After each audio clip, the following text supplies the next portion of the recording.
5, 4, 3, 2.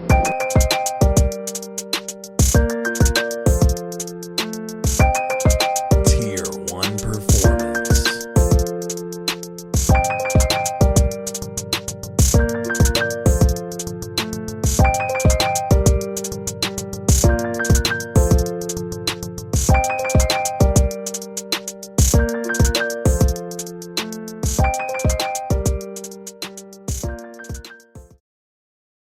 Welcome back to In and Out Talks, guys, powered by Tier 1 Performance. Your host here, Mitch Matulia. Today's special guest, his name is Cory Houston. He's the head strength and conditioning coach at U of H Baseball. Cory, welcome to the show, man. Really, it's an honor to have you on, and thank you for taking the time, man. I appreciate the warm welcome. Thank you, Mitch. Absolutely. Well, sir, so we got a lot to talk about today, man, but first and foremost, a little bit for our guests about your upbringing, like where'd you grow up, and a little bit about your childhood and how you got into baseball. Okay. Yeah, I'm from northeast Mississippi.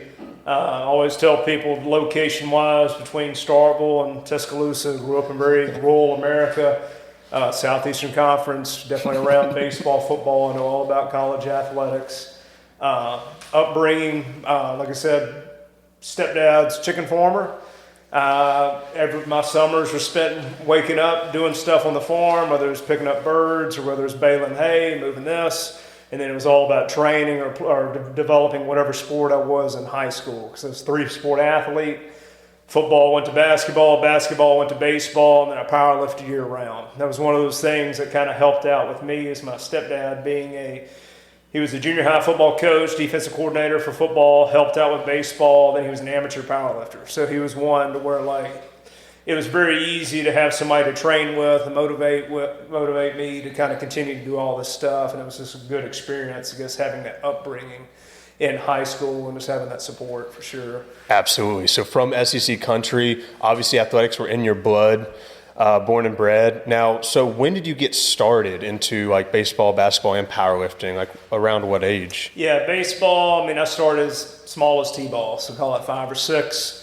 Went all through Park League, and that was something I was kind of joking nowadays as we talk about like Premier and different organizations. I was like thinking back, so man, there was time I'd do Park League, and we'd have middle school baseball, then you'd have All-Star, and then I'd have something else where there'd be time you'd be on 3 teams or something, and you're trying to figure it out. Didn't really start basketball, football until we got to like middle school, if you will. Yes. But yeah, it's just always, I guess, whichever one. I remember not doing spring training football a lot because we were doing baseball. But like I said, one thing just kind of led to another. All of our powerlifting stuff was done in the spring. I always kind of laugh about it when I think about in-season training now. I definitely wasn't in-season training then because we were trying to peak for powerlifting and stuff back in like March and April and stuff, which would be kind of the heat of a baseball season. So it's kind of funny thinking back on it. Put up some heavy weight during baseball season then. Oh, yeah. That's awesome. So when was it that you got introduced to the weight room, and when did you start lifting? Yeah, so lifting about 6th grade. Like I kind of mentioned before, my stepdad, he was the powerlifting coordinator at the high school. At the time, I was very lucky in the organization I worked in. I'm trying to think. I think every year that I competed, 7th through senior, we won the state in the overall championship. So it's just like I was in a program that had already been kind of built up. I guess I'm trying to think. I want to say 10th grade was the first time that I actually placed. 11th to 12th grade, I ran first, and I want to say I did first overall even my senior year in terms of just the total on it. But yeah, I started in 6. I was joking with people about how we'd squat every single week. I never remember missing a squat all through high school. That was like one of those like Sunday things. We'd go to church, go eat at my grandparents' house, and then we'd literally go work out for like 2 hours and then play pickup basketball after. Like that's just kind of what we did on the weekend, on like that Sunday. And I just think about we'd be up there 4 and 5 hours, and like that was a norm. And it doesn't seem to be that so much now, but yeah, those were good times for sure. That's awesome. And what weight class did you compete in? I think the heaviest I did was 220, even though at the time I'd have probably qualified for 205, but it was one of those things where we look at team accumulative overall. We had another guy that would have qualified in 205 that would have placed, and hey, it's pretty easy for me to eat an extra cheeseburger, drink a little water just to go to 220. Absolutely. Because I was going to probably win first in that, just assuming I hit my lifts and just kind of move on. Absolutely. And what was your strongest lift, would you say? Definitely squat. I didn't hit my best squat actually in meet. Definitely did bigger numbers in training. I'm trying to think, 5.25 in competition. Wow. And I want to say 5'10" was the deadlift. And at the time it was like 250, 255 bench. That was something that was lacking until I got to college or whatnot. And we brought that around to about 340, I think was the best that I got in college, to where I got a little more well-rounded, if you will.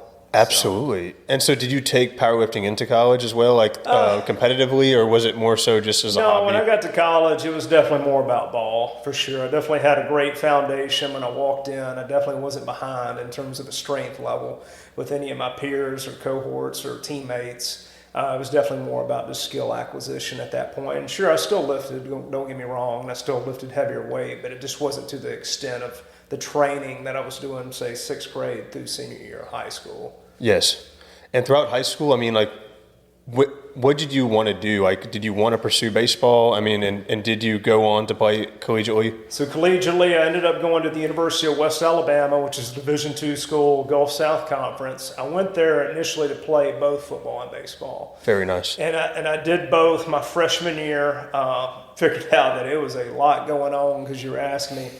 I was actually in athletic training at the time, and at least that was kind of my thought, because I knew I wanted to do something related with sports, even when sports were done. But yeah, by the time we're doing like clinical hours for athletic training, you're worried about football, you're worried about baseball. And I remember freshman year, we won the conference, went to a postseason in baseball. Football was struggling at the time. I was like, you know what, there's a lot going on. Let me just focus on baseball, if you will. And then moving forward, played baseball 4 years. I was blessed enough to be a part of the winningest class in the University of West Alabama history. I don't think we won less than 41 games any of the 4 years we were there. We won regular season titles, conference titles. We'd always go to regional, but we never made it to actually like the equivalent of Omaha. We could never kind of get over that hump, but definitely had some great teammates, really great players. I always joke I was just kind of a role player, whatnot, did my part, if you will. But yeah, there's definitely some stars that were a lot bigger than I was, and I was just happy to be a part of it. And what position did you play? First base. First base. Mm-hmm. And what was your weight training, nutrition regimen kind of looking like in college, like during your baseball playing career? You know, like I mentioned before, it definitely was not as in-depth as it was in high school. Mm-hmm. As I had the support staff, like I said, my stepdad at the time. Yes, we had a weight room. Yes, we had training, but it's not like nowadays where you actually have a strength and conditioning coach or sport performance coach that's helping kind of lead that stuff up, if you will. It was probably a lot of like, get on social media, what's going on, or you just get a couple buddies that want to train. It wasn't as team oriented as it is probably now in terms of setting up times. I do remember in the fall, we would get together and do some team bonding events and some training, but it's just not as in depth as it was or currently what I do now. Understood. So it was kind of like you just had maybe the football coach that oversaw what the baseball guys were doing, or was it just kind of on your own? I would say it would be more of our assistant baseball coaches either providing some kind of lift or us training ourselves. Okay. Mm-hmm. A lot different now. Oh, yeah. It's changed a pretty good bit. Yes, sir. And so I know you had mentioned you had the idea of pursuing sports medicine, athletic training, post-playing career. After playing career ended, like, where did you find yourself doing after that? So at that moment in time when I finished, I actually started a master's degree my senior year of baseball because I still needed to do an internship to finish up my undergraduate. I didn't want to do it during the springs. I wanted to be very focused on the season itself. Yes. So at the time, I had a cousin that was the director of football operations at Mississippi State University. That was back when Sylvester Croom was still the head coach there. I called up Jody and I'm like, hey, Jody, can you introduce me to the strength coach? Because I needed to do something that would fall in line with exercise science, because that's kind of the undergraduate degree that I was in. And as we've kind of talked about, I had a background in powerlifting. I enjoyed it, but I never really thought about it being like an avenue postgraduate degree. It just hadn't really took off as much unless you were kind of the higher ends of football, if you will. Long story short, I go there for a summer. Ben Pollard was the head strength guy there. I was able to get on for an internship that kind of helped finish up my undergraduate degree. I felt like it was something that could be plausible moving forward. I actually went back to UWA and finished up a master's. As I told you, I'd already kind of started a master's degree. I was a teacher's assistant there at UWA, actually teaching some courses. Wow. And once that completed, I still needed to go get like a graduate assistantship or continue to get more experience, say, in the collegiate field. So I go back and I call my cousin again at Mississippi State. And this time they had a coaching change when Dan Mullen came in as the head coach there at Mississippi State football. I was like, hey, Coach Pollard's not there anymore. Can you introduce me to this new strength coach? And went in, spoke with Coach Bayless at the time.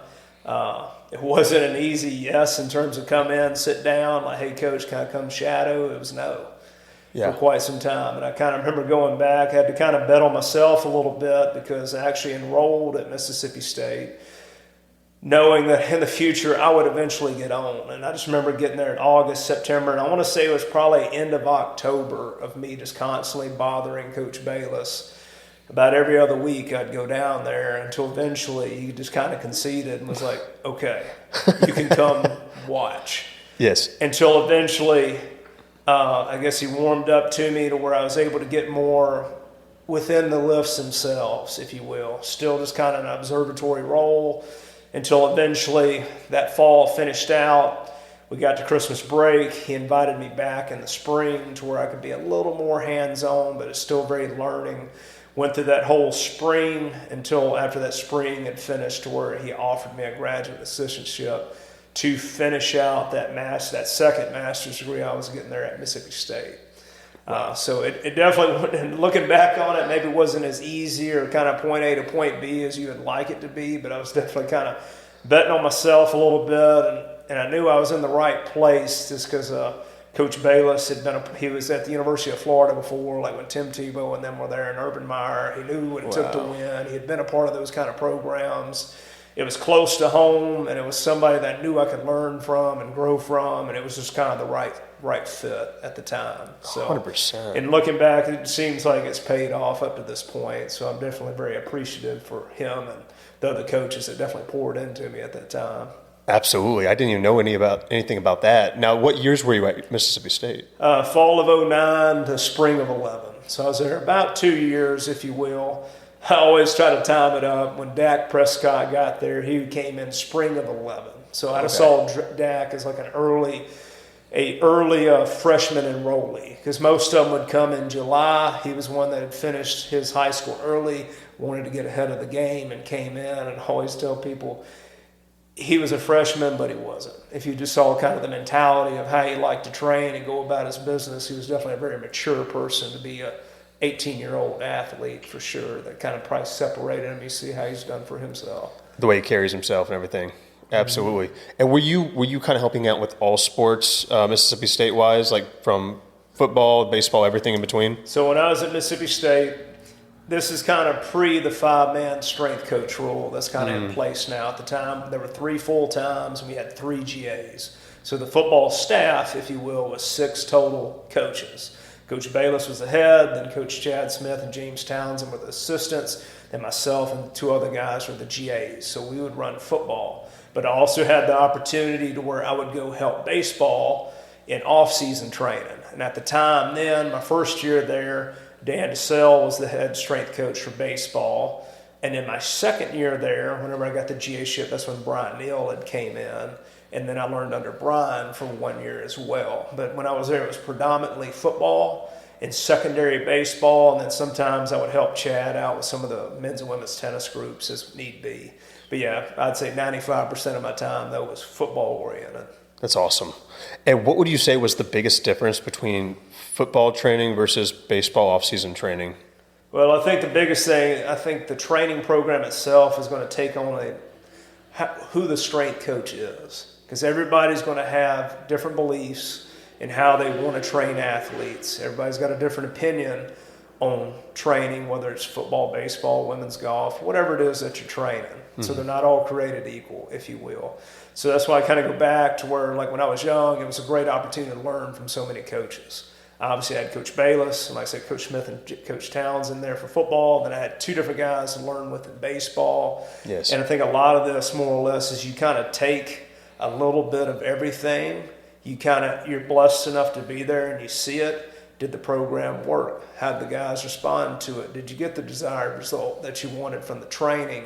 What didn't you like about it? What can be improved on? And like, these are questions like I'm asking Coach Bayless and the other coaches, and they're giving me their feedback on it. Then obviously I have a background in powerlifting and this and that, and that's why I kind of talk about like the program that I'm going to present. It's got to be something that I fully believe in, and I'm going to coach it in a manner that I want to coach it in. If I try to coach it in Coach Bayless's tone, that's going to be a job on my part, you know, because that's not me. He's got a different personality than I have, and I can say that about anybody. But yeah, they both, all coaches I've learned from, I've taken something from them, per se. And like I said, I've kind of made the training programs more or less into what I see fit. Now, to be more direct to your question in terms of the difference, everybody's going to squat in some format. Yeah. Everybody's going to hit a press. Everybody's going to hit a deadlift in some format. Everybody's going to hit some form of a pull. I think a lot of it has to do with your evaluation of your athletes, how they do or don't move really well, what time of the year it is, what are your qualities that you're trying to train. Is it maximal strength? Is it power? Is it speed? And I think a lot of that, just through years of experience, you start kind of seeing what exercises work the best for that. I think we were kind of talking about it off camera some, as to where I deal with athletes that are, I might have them for 6 months, so I can't slow cook them as much in terms of like go through these long progressions of stuff. I have to start figuring out exercises that can train a quality quickly. Something, I don't want to say dumb it down, but where I can put them in a safe position, but then get some form of a significant load on them to where then I could get whatever quality it is I'm trying to train out of them. And I think a lot of that, like I said, can be logistics of the weight room, because even when you're asking me about like what's most ideal, well, every room's different. Correct. If you will. Do I or do I not have an assistant coach? Am I training it as a team to have all 40 guys, or do I have half the position guys, which are 10? Like, those are things that like I have to take in consideration, because first and foremost for me, safety is number one in terms of keeping the guys healthy. Because I mean, hey, I can't have guys get hurt training, because if you get hurt there, well, if you're not training, you're not getting better. If you're not getting better, it's harder to win games, kind of mentality. So that's kind of what I would say on that. And I'm sure we can elaborate in the future on some other things. 100%. And so spring of 2011, you leave Mississippi State with your second master's. Yep. Where to after that? I was actually on a little bit of a hiatus. At the time, I just got married, had 2 kids that were very young at the time, had a couple of job opportunities come up. Neither one of them I could see me moving my family. So I actually, with lack of a better word, kind of sat on my hands for about 6 months, continued to interview, train some people in a private sector. Very thankful for my parents kind of helping support me in that little transitional period until Chad Smith, who was one of the assistant directors there at Mississippi State football, became the director at FIU, or Florida International for football, when Mario Cristobal was the head football coach there. And Chad and I got in contact, and over the course of that 6 months, I was able to go down there and help them in a fall off season, to where I actually went back and interned at FIU. It was an unpaid position, but I knew I had the opportunity to go coach. Again, that was about a 2-month deal. Call it January, February, into March, into spring ball, to where I could help at probably at the time, which had been the biggest training block for football in terms of it was unimpeded. Yeah. There wasn't as much skill work or skill assessment. It was just they finished fall season. They came out of Christmas break. It's time to get bigger and stronger. And he trusted me to be there, knowing that we had worked together at Mississippi State for a couple of years. That worked out well, to where that turned into later that year, come August 1, I was able to get a full-time job down at FIU, to where I came down, was one of the assistants for football, then I was the head over 3 Olympic sports at FIU. Wow. To where I was over baseball, softball, and women's tennis at the time. And I always talk about the young strength coaches. You definitely got to cut your teeth, if you will, at some of these earlier jobs. I always talk about you need to get reps with your eyes, okay? And it's just like you need to see as many repetitions of squat, bench, deadlift, press, row, whatever as possible. And you just start kind of developing your coaching eye. The more athletes you see, the better feel that you get for coaching. And it was also good seeing everything from football players to women's tennis players and everything in between, because they're all a little bit different in terms of how much training they did in high school or did not do in high school. And then different guys and girls, they have different, I guess, abilities, to put it lightly. And then, like I said, I got to write a lot of different programs. I always joke, those are the days where it was 8 hours of just coaching on the floor. And that wasn't even writing the programs or putting in that day's information in terms of updating charts or me training myself or me trying to self-improve by reading a book or making a phone call. Like, those are some of the long days or whatnot, but they definitely helped shape me into who I am today for sure. 100%. It sounds like you bet on yourself again going to FIU, and then you gained so many reps, just and just versatility, dealing with different sports and different dynamics. And like you said, you're dealing with people with different backgrounds of like, hey, some kids get to college having never lifted a weight in their life, whereas some have some sort of like foundation set. Where did you find that most athletes sat, like whenever they arrived at FIU? You know, and whenever at FIU, I think a lot of it was probably more guys had lack of training, formal training, if you will. They definitely were leaning more towards skill development. I think a lot of them with high school to college is a big jump to them based off, a lot of times, unless you're at some of these elite high schools, it's just about ball. You just show up to practice, you get your reps in, you go play your games. Then you come to college, now there's a lifting piece. Now there's the study hall piece. Now there's the film piece. Then there's they actually got to go to class piece, the study hall. And like, they have to start building these schedules and itineraries and building their days out and learning how to handle that and process that, being by themselves. Mom and dad's not there anymore. And then that's where, like, I guess quality coaches can kind of fill into some of those voids and help some of these young student athletes as they're transitioning. It's like we were talking about earlier, like I've dealt with, I guess, kids from the U.S. and I'm dealing with women's tennis and golf here at Houston, and I deal with international kids. So all of them have like a little different upbringing. It's a little different to everybody. Absolutely. That's awesome. And so with FIU, you dealt with a lot of great talented athletes that you saw move on to the big leagues eventually and things like that. Pretty lucky. J.C. Escar just got called up to the Yankees. I had him 3 years there at FIU. Very blessed, and talking about a journeyman because he literally just made his debut this year, and I think he's 31 years old. That's awesome. At that point, breaking in. But yeah, thinking back, had 3 big leaguers on those FIU teams between him and Aramis Garcia was a catcher for us, and Edwin Rios was a first baseman outfielder that won a World Series with the Dodgers a couple years back. So it's always good seeing those guys kind of get to their dreams and definitely be successful at the highest levels for sure. 100%. Just knowing that you were a little part of that dream and part of that journey, and I'm sure they learned some things from you along the way as well, which is awesome. And so after FIU, is that when you moved on to U of H? No, that's when I went to Tulane University. That's right. I went to Tulane. That was kind of a part of my life whenever I was talking about working so many sports. I was to a point where as my kids were getting older, to where I felt like I needed to find something where either I can focus on football or I could focus more on the Olympic sport. Because I always kind of talk about there was never any real off season. For example, like football, we'd be traveling, say in the fall with football, and I'm training all the Olympic sports off season format. So they were seeing them more days. Christmas break was real short because hopefully you're making bowl games and this and that. Then you're kind of around. And then when you get to spring, then it's training football in off season. But then I'm traveling baseball, and then all those teams are in season. And then you get to summer, football doesn't go home; they train, and it's just like there was barely any time to just like relax and spend more time with your family. To where it's just kind of like I wanted to either be football or baseball. Ideally, were the 2 areas that I knew was my niche, and I would be happy with either one of them. And Tulane was presented to me very late, like in August. Like it was literally like a week or 2 before school started. It was a job where I'd work baseball only, which was very intriguing at the time. Got me a little closer to home and checked pretty much every box whenever I'm looking at a job in terms of a potential move. So we made that move in the summer of 2016. Wow. And I was at Tulane for 6 years total.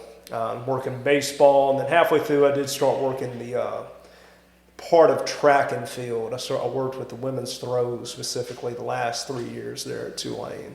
And you guys were in the AAC, correct? So yes, we were in the American Conference at the time. Okay.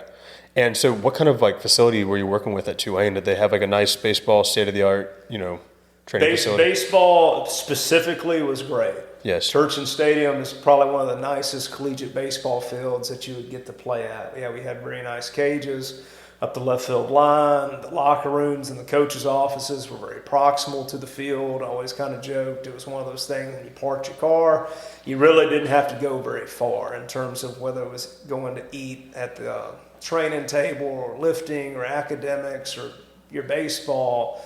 It was kind of a one-stop shop in one building, if you will, and you got all those kind of things done. Logistically, it was different because I always talk about FIU. There was a 15,000 square foot weight room. I go to Tulane, it was like a 5,000 square foot weight room. Right. And so then things start changing in terms of how the room, I guess, is organized or flows a little bit because football trained out of this space too. Pretty much every sport trained out of it. So there was some challenges that way.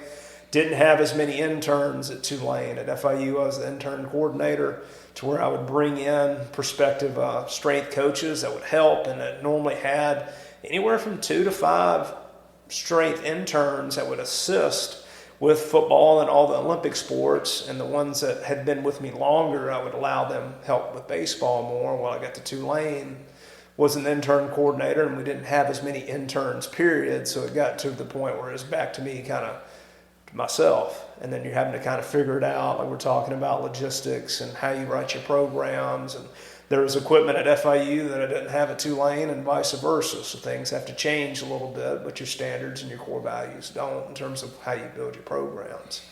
Absolutely. So did you tend to separate the position players and the pitchers whenever you had to do baseball season? In the most ideal format, yeah, at a base level they'll be split. Okay. In terms of pitchers will be separate, position guys will be separate. In my perfect world, I train position guys in the morning.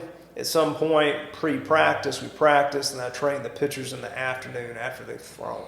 Okay. Depending on the time of the year, it kind of is different because I'm big on player-to-coach ratio because it gets to be too many persons in the room. It's hard to coach as much. That's why I always kind of go back and forth with our coaches. Do you want me to be an organizer or do you want me to be a coach? Because there's two different things. It's logistically, yes, I can run the room and run stations and this and that.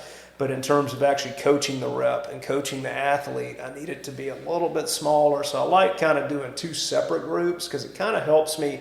Because, yes, they have to go to class, and I normally have a group that starts at 8. Then I normally have one that's kind of mid-morning to where I can keep it more in that 10 to 12. And that's kind of my sweet spot in terms of me seeing everything. If guys need to have some form of an exercise selection that is different, that's easier to facilitate when I only got 1 or 2 versus, say, 5, 6, or 7.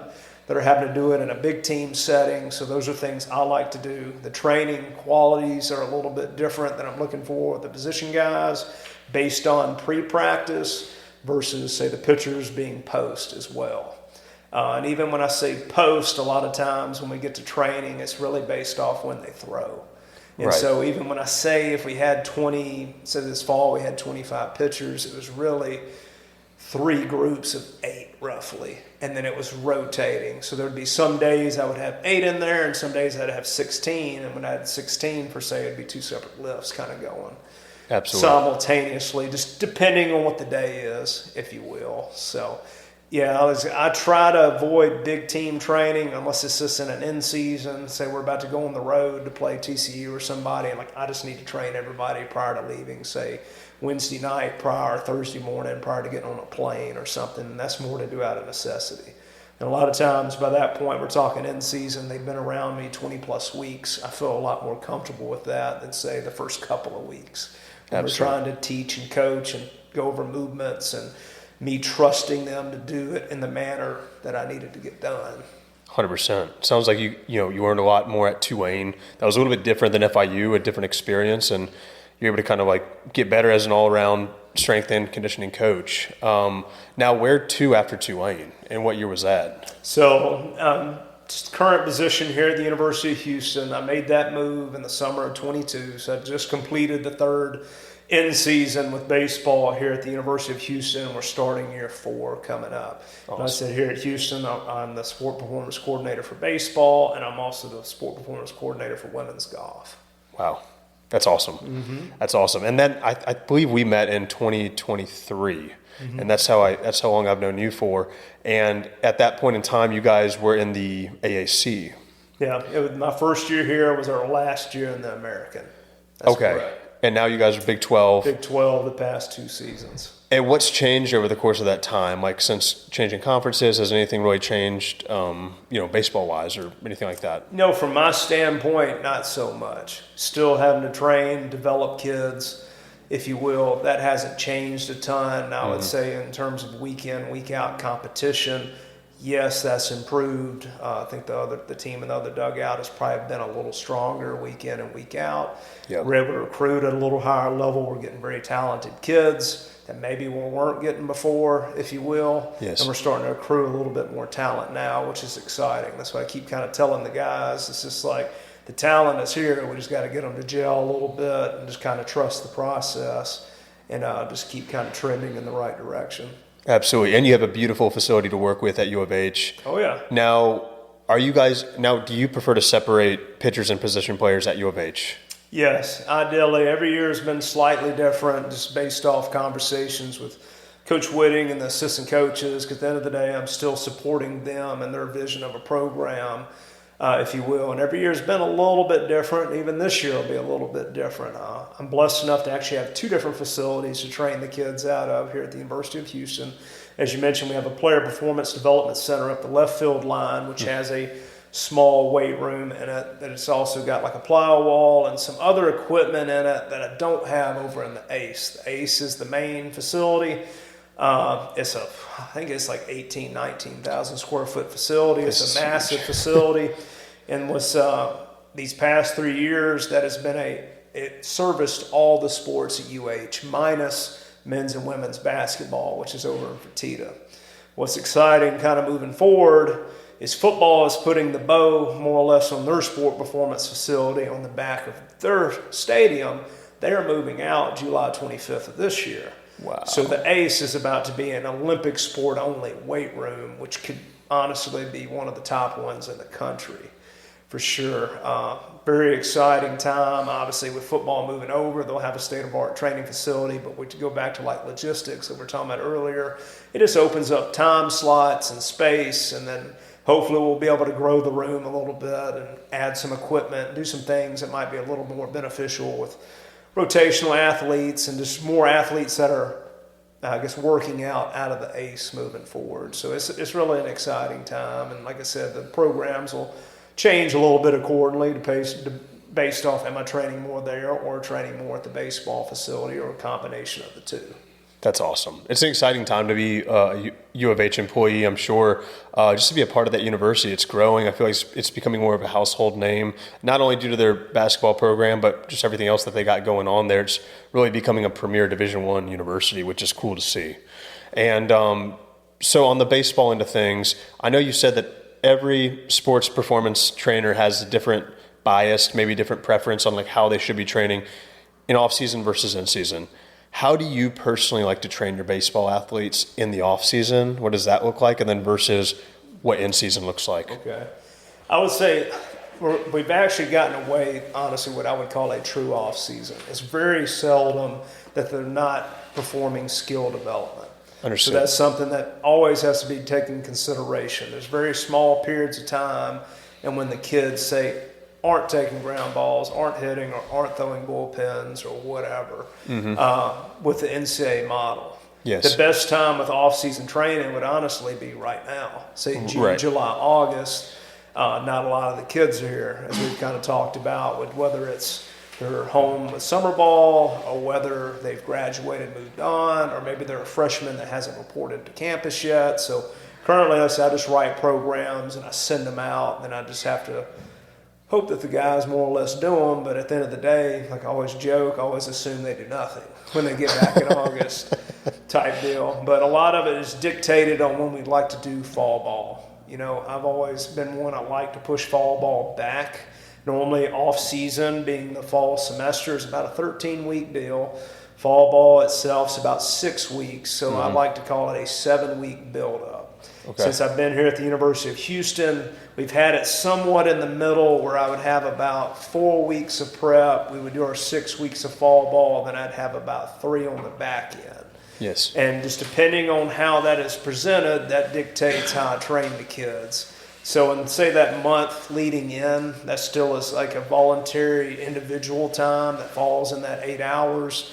It's normally 3 total body lifts throughout the course of the week, and we'll call it 2 30 to 45-minute sprint sessions. Okay. To where that's kind of how it falls, like a Monday through a Friday kind of setting. Emphases throughout the week change a little bit with the assumption I put the hardest stuff in terms of metabolic or hypertrophy style training, stuff that I feel like they're going to be sore from Friday because they're going to be able to recover over the course of the weekend.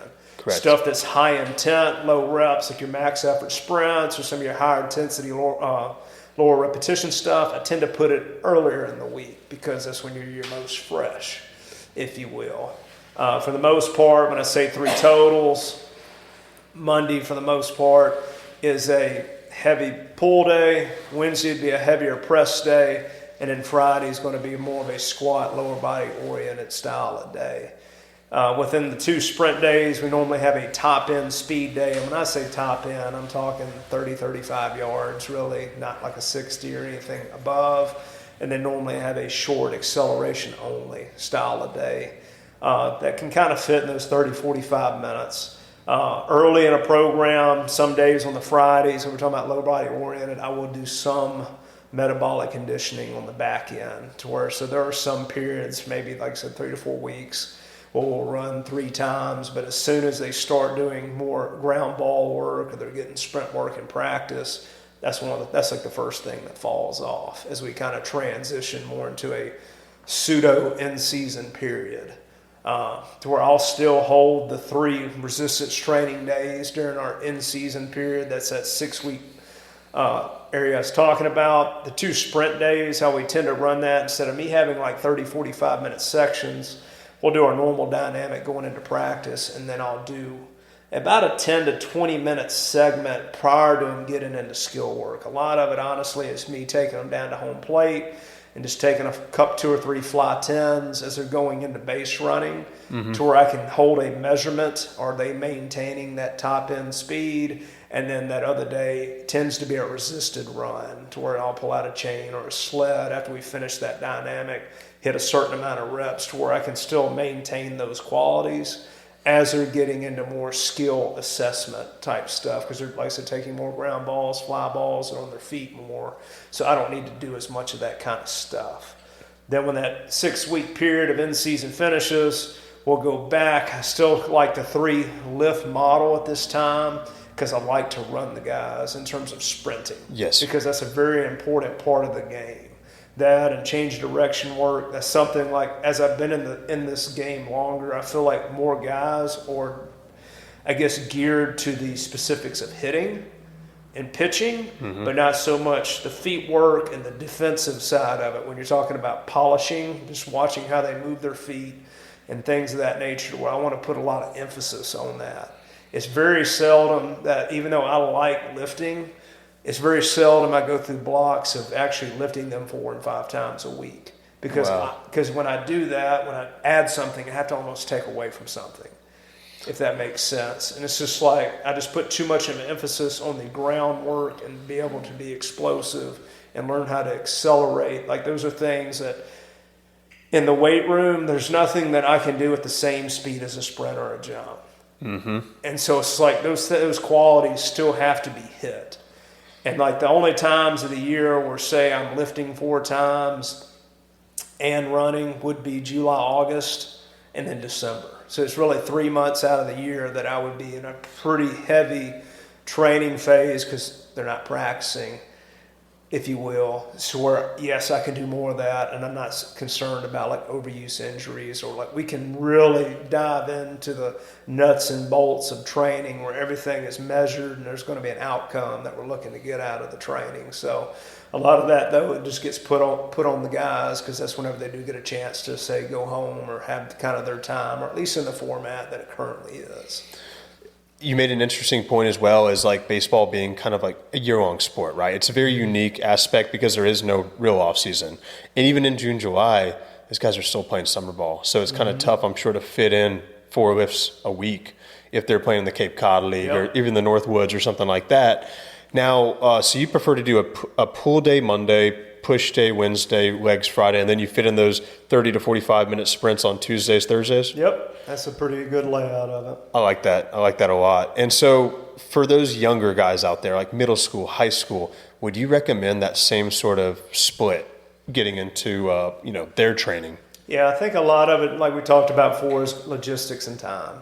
How much time do you got to put into it? Yes. Even when we look at in-season training, I'm still looking at, honestly, if I can get 2 lifts a week that are total body, where I'm getting some form of a squat, a hinge, a push, and a pull in, I'm touching bases, if you will, that's going to be a solid program, if you will. I'm not going to say you're necessarily going to get a ton stronger from it, but it's going to be able to maintain skill qualities. That's what I always talk about with when it comes to lifting. Lifting is a skill, just like hitting a ball is a skill. Throwing is a skill. If you want to be great or get stronger, you have to be very skillful at said lift. Absolutely. Okay? And so it takes a lot of time and a lot of repetitions and consistency of training to get to the point where you start changing your body, if you will. And so, like I said, to me, the biggest thing I can tell you to do is continue to train, no matter how much you train, or even if it's not ideal, but you kind of, with lack of a better word, you punt or kick the can until you can get back into more formal, solid training, because it's so much harder when you just take periods of time just completely off and then you just get back into training. Yes. The objective is try to at least maintain the qualities that you've developed, so when you do get to a point where you can train more frequently to where you can improve and you're not having the ebbs and flows and ups and downs of it. 100%. That is the hardest part about it, I guess, with me talking to the kids about the importance of consistency of training. Like you kind of talked about, I do have guys currently playing in the Northwoods and the Cape right now, and they just have a continuation in-season program. And if you look at reps and sets and volume, it's half of what I'm sending the kids that are off-season.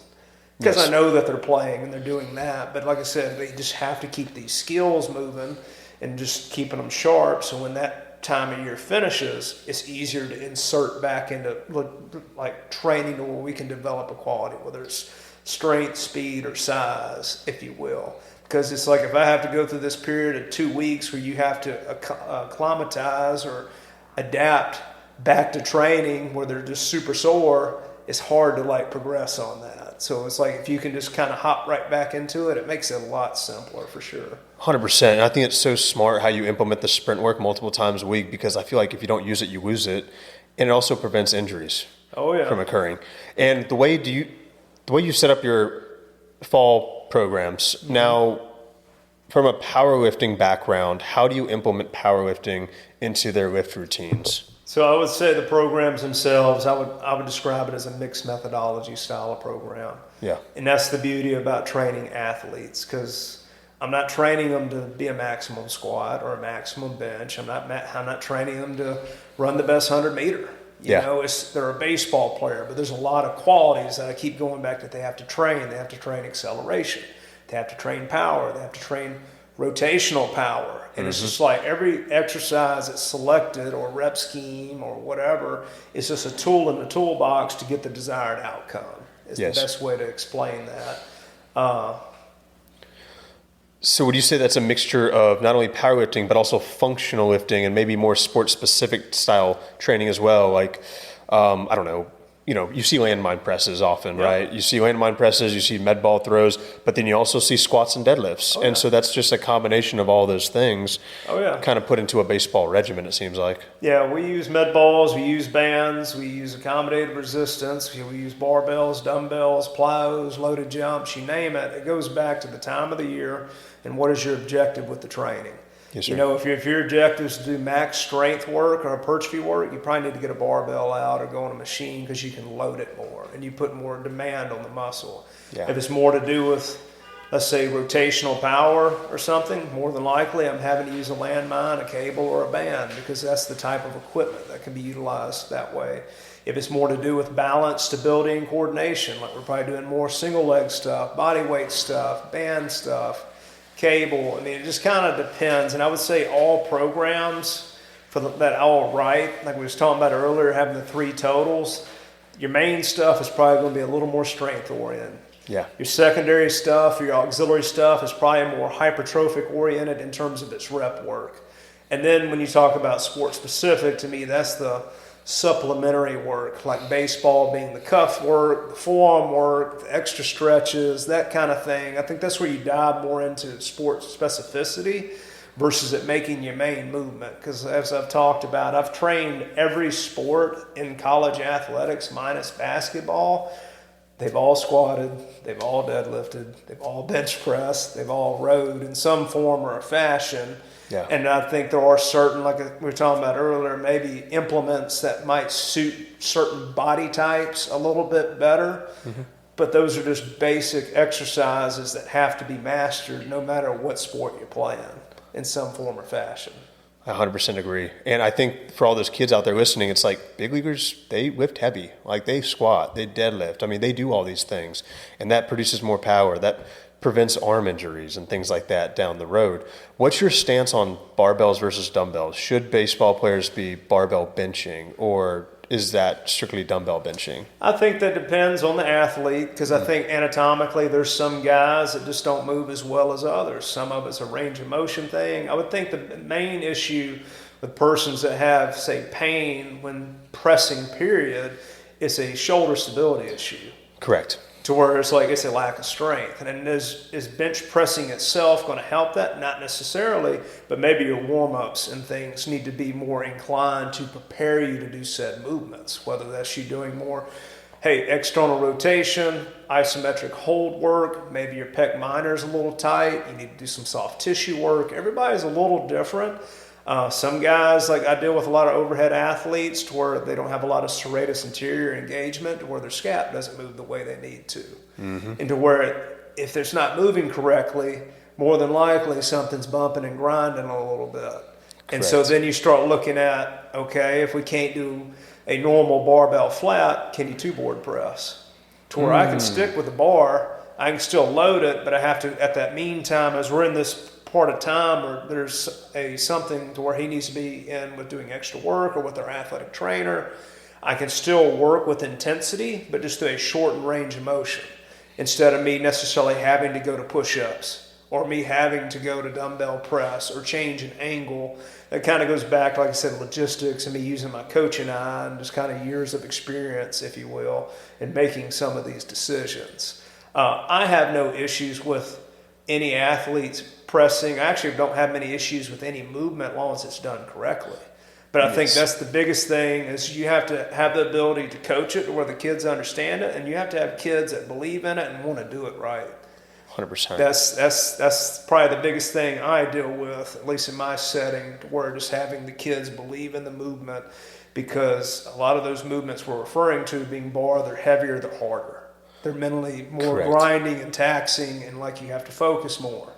And then that's the thing, like even I have to kind of look at stuff. It's like, okay, if I know this kid's not going to focus as well as I need to, guess what? He's at a heightened state of risk of injury. So it's like, okay, let's go do this type deal. 100%. And so like I'm always making decisions like that until we, like I said, we can get to times of the year where I can put more emphasis on said bar movements or different things. So yeah, in season, like I said, we just have like Wednesday was like a heavier press day. I had guys doing barbell stuff. I had guys doing machine stuff. I had guys doing push-ups to answer the question.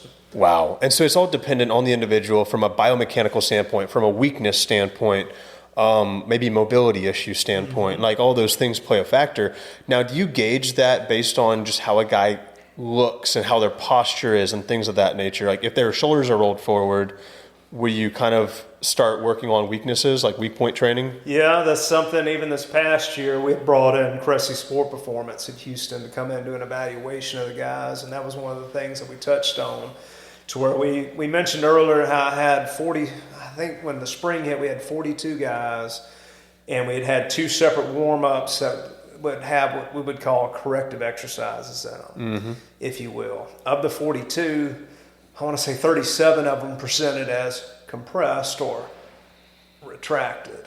Yes. And then the other 4 were more in this kyphotic kind of position, shoulder roll forward, where, okay, we need to do a couple different exercises for these guys on a daily in terms of just practice prep to work on weaknesses. Guys that, like I said, are in this more rolled kind of position, they need to work more on stability, if you will. It's probably the biggest thing they need to work on, whether it's carries, balance work, that kind of deal. The guys that are more compressed, they actually need to work on getting into scaption a little bit more and kind of work against that a little bit. Really? So it was kind of unique to where, like, I guess the best way, like talking to Cressy Sport Performance and those kind of guys, I guess when they get into resistance training, so much of it is posteriorly oriented. A lot of them get in that position. Yes. To where it's like, I don't want to say it's cookie cutter, but it's pretty close because they're all doing similar training. They're all probably going to be in similar posture. Because that was what was funny. The 4 guys I referenced to were people new to the program.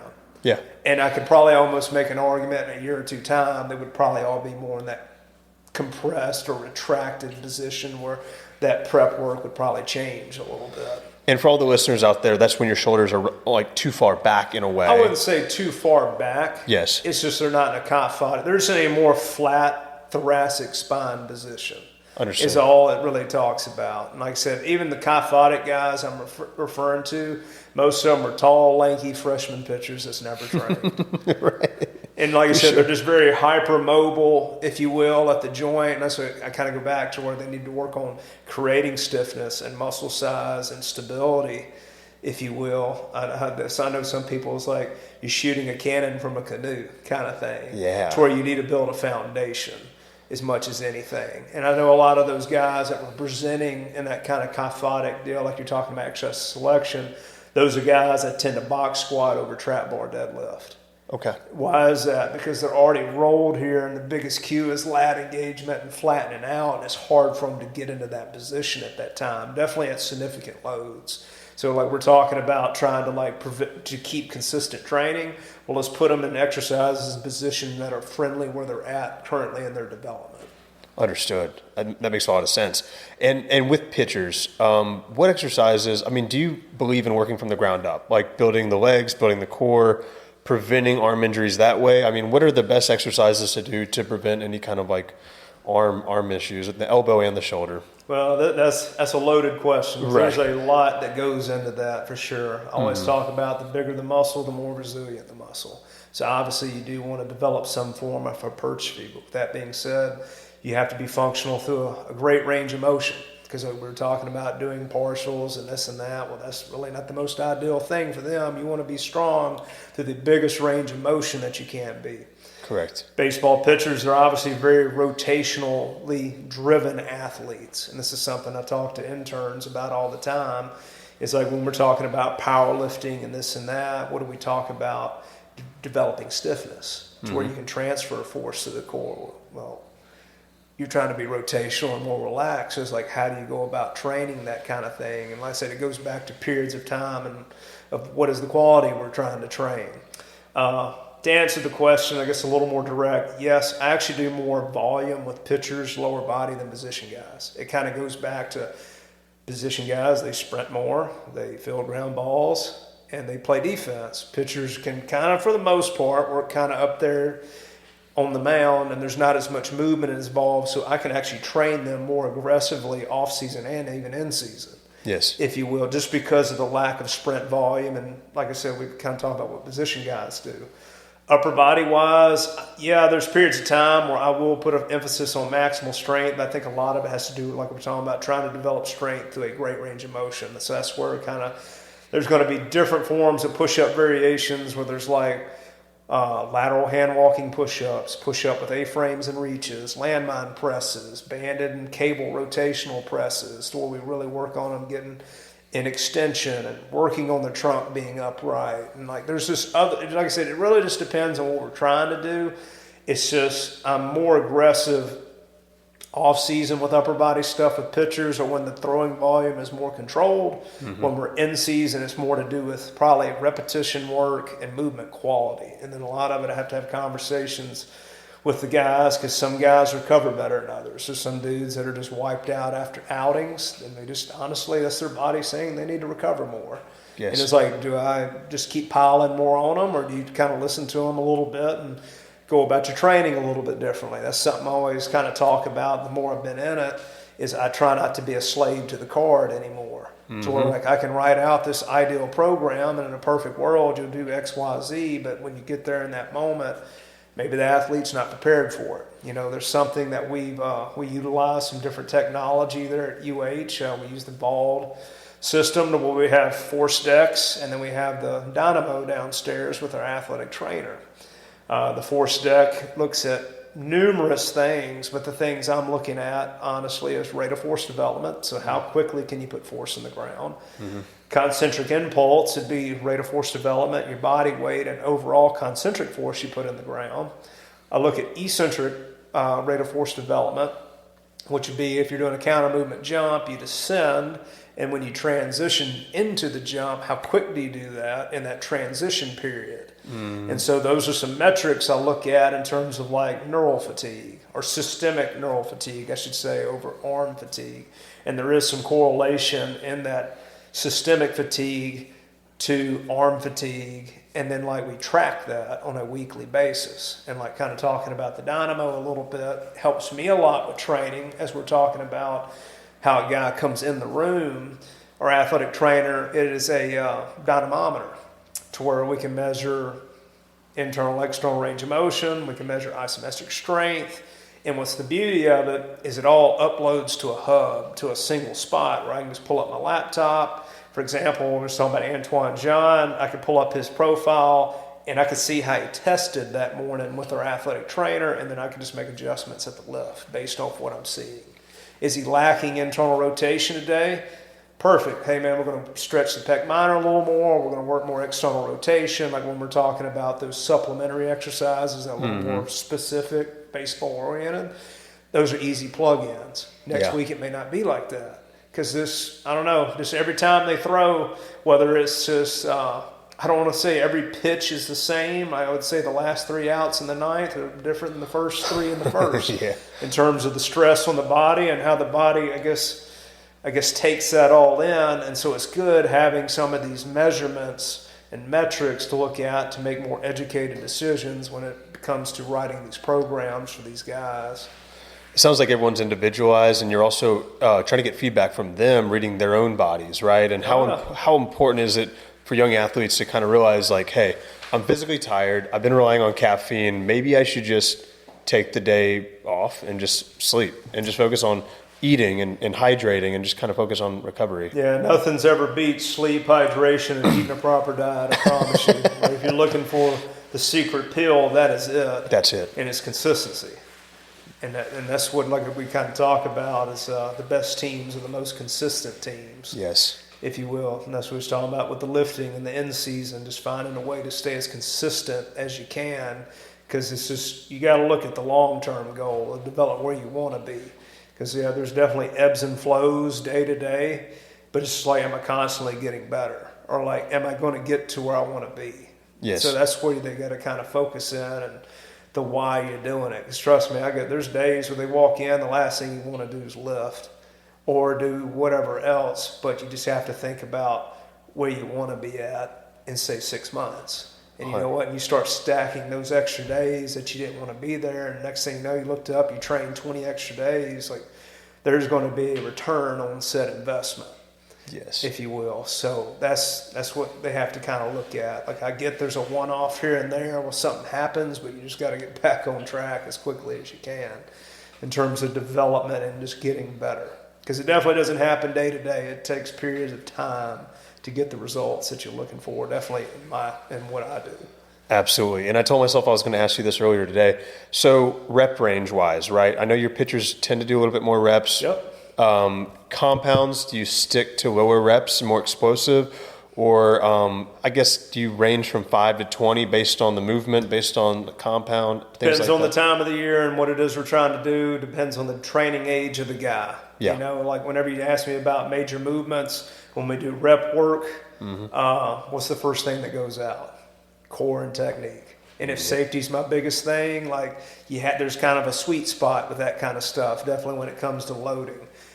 Most of my main exercises, unless we're talking summer training, like right now, I'll write some 10s and 8s and that kind of thing. More In summer, hypertrophy. more hypertrophic in nature, but for the most part, when they get back, main stuff is going to be 6 and under. Now, I can control it and make it more hypertrophic by just controlling the rest. Instead of giving, 3 or 4 minutes to rest, where I can make it more strength-oriented, hey, guys, you got 1 minute, and you're just back under the bar. Wow. And we accumulate fatigue that way, or I can get more of a hypertrophic response, and we're just taking these mediated or shortened rest intervals to get the desired outcome of the training, if you will. The secondary stuff or the auxiliary stuff, that tends to be more hypertrophic in nature because, it's lighter weight. We're probably working more unilateral or split stance or movement-based type movements, if you will. I know early on, like I said, I love using sleds a lot. Push a sled. Yeah. I always talk about, like, hey, man, instead of me doing 2 or 3 sets of 10 on lunge, I'll just push a sled for 20, 30 yards. You're probably going to get about the same number of steps in, and we're taking a lot of that eccentric component out of it, definitely early on in a training program, to where that is a precursor to get to said lunges or whatever, where I feel more comfortable about it when it goes to programming. 100%. And if you're doing them correctly, you're loading the Achilles, the calves, the hamstrings and glutes. Everything's being I utilized. can't get more direct when it comes to just pure acceleration. Yeah, absolutely. Like, that's the most direct I can get versus a squat or a deadlift or anything, is we're even creating the angle and we're working on horizontal force production as well. Yeah, to me, that is a tool that is underutilized more so than anything. And I'm pretty blessed to where, like, I have 8 prowler sleds and I have enough chains to where I can go through very heavy work, whether it's slow maximal intent, or I can go through very light work that is at a maximal speed. Because like we're talking about timing body weight sprints, I time some sled pulls too. Because, I mean, there's science out there based on where you're lacking, for example, in a 5, 10, 15, 20, 25, 30-yard mark, certain exercise prescription or sled weight that's going to benefit where you're weak at. So that's whenever we start looking at like a 10-yard start and then like a 10-yard fly and then a 10-yard top. Well, if I'm weak in that middle 10, I need to do more moderate weights, work on stride length or gait, if you will, to where it's like I can load that versus if I'm weaker on acceleration. Honestly, I'm doing heavier, slower stuff, and I'm probably compounding it more in a PAP style with some kind of body weight sprint or jump with it, because it's more about force application at that point. That makes sense. Yeah, so it's like there's just like, that's why it's like it's so important to, like, from my standpoint, to where I can get measures and metrics, and then like you're talking about individualization, to where like when I'm talking about sprint work, like pitchers, I can be more general. Position guys, I can be more specific, just based off that particular aspect of sprinting, because it is more important to their game, if you will. To where, I can be more general here with them, but these guys, as I was talking about, every week, even through that in-season period, I'm wanting to test, because it does 2 things for me. Are you maintaining speed, and are you showing systemic neural fatigue? Because that's something I talk with the coaches about. Because if I'm within 5% of a max, that's normal. 5 to 10% of a drop off what my max velo is, there's some fatigue present. If it's over 10, like, we probably need to like adjust the training plan, because you're very tired. And like those are like we're talking about, like me having conversations with the kids. Then I have metrics to kind of back it up when I go talk to a coach about stuff. Of like, this is what I'm seeing, this is what the numbers are showing. Maybe we need to not take as many reps in the field today because this is what he's presenting here on this type deal. And and that helps kind of, with lack of a better, auto-regulate the training. Yeah. That's why, like, we hadn't even talked about velocity-based training. That's something I use as well with like the mains, to where there's just certain days you walk in the room and I prescribe 75% on the bar. Well, there's some day that 75 might feel like 90. So it's a lot easier to just put a speed on it and be like, hey man, stay over this, and then it just regulates it for me. To where if you're very tired, maybe that 60 feels like 75 that day, but we're working at the velocity that I want to maintain or that quality of skill. 100%. And to your point earlier, it's like you can't assume that every kid's doing what they're supposed to be doing off the field, out of the gym. Not every kid's getting the 7 to 9 hours of sleep. Not every kid's avoiding the alcohol consumption, right, on a consistent basis, so on and so forth. The hydration, the food, that all plays an impact. Now, what do you like? How many meals per day, roughly? I know it's dependent on the individual, but I mean, for an athlete, what does a day of eating look like? Yeah, if we're talking about eating, I mean, most people are going to have the 3 squares, but I would tell you to try to eat 5 or 6 times a day total if you're in heavy training. Yes. If you will. Like we're talking about an off season, we're running, we're lifting, and we're doing skill work, and you're putting 4 and 5 hours in. Like that is a lot of energy expenditure. If you're talking about like when you load it, I tend to want to eat more carbohydrate earlier in the day just because I haven't done all the work yet. Yes. And so I have more energy to burn through, and then as the day goes on, I try to make it probably more protein oriented as I'm trying to wind down and go to sleep, if you will. So I'm not like spiking my glucose or insulin level later in the day. So ideally, I would tell most kids, like you're trying to eat something every 2 to 3 hours. Meals to me, I'd probably say are somewhere between 600 to 1,000 calories. Snacks are 200 to 400, to where it just kind of gets you in the ballpark of 3,000, 3,500 is a pretty good rule of thumb for athletes. That's why I always talk about, like you always see the 2,000 deal. Well, that's Gen Pop. Like they do nothing. 100%. It's like you're lifting, you're running, you're doing skill assessment. There's a lot more going on, definitely if you're training hard. And your body, like I said, is yearning for nutrients. And that's what I always kind of joke about is we can do all the work in the world, but if you don't recover properly, there's no growth. If you're not putting enough nutrient in to have protein resynthesis and rebuild the muscle, and you're not hydrating right, I always joke with the kids, is like, have you ever seen a steak and a piece of beef jerky? You know what the difference is? It's the hydration level. They both were steaks. This one is dry and brittle, and it tears a lot easier, or this is more resilient, and it has a lot more pliability to it. So that's something we talk about. We're talking about hamstring strains and things like that. Yeah, because you're probably not hydrated enough, and you're just not prepared to do things at a high level a lot. That makes a lot of sense. And I think injuries occur due to the lack of recovery, lack of nutrients, lack of hydration. All 3 of those factors play a huge role with injuries. And so going into that, well, for our younger audience out there, at what age would you recommend they get invested in training, weight training specifically, hydrating and eating at least 4 to 5 meals a day? Yeah, I mean, it's hard to put a number. I mentioned earlier, like I got started in 6th grade, but that's also whenever you get into junior high and more like organized team sport, if you will. And it kind of goes back to, like I mentioned before, like I'm not really against anything if done correctly. If you do it correctly and there's proper progression to it, and then like we kind of mentioned before, everybody's built a little different. Like for example, like we're talking about squatting. Guys have different femur lengths, okay? So there's probably more persons that'll benefit, say, from a lifted heel or a front bar position just to keep them a little more upright, a little more stacked, keep a little more shearing force out of their back, if you will, versus a back squat. And like those are things like, I guess that's why you pay professionals to kind of see this kind of stuff. But like, to me, I would probably tell you somewhere in that 12 years old, 13 years old. Because at that time, I always tell parents, it's like, you want your kids to be kids. Let them enjoy the sport. Let them have a passion for the sport. Let them have fun for it before it gets too serious. Right. In terms of where you're just like sending them to do all this specific skill work or getting into training, make sure they want to do it and they want to do it at a high level. But I could also say that everybody would benefit from strength training in general in some capacity, just in terms of longevity and just being a stronger organism, if you will.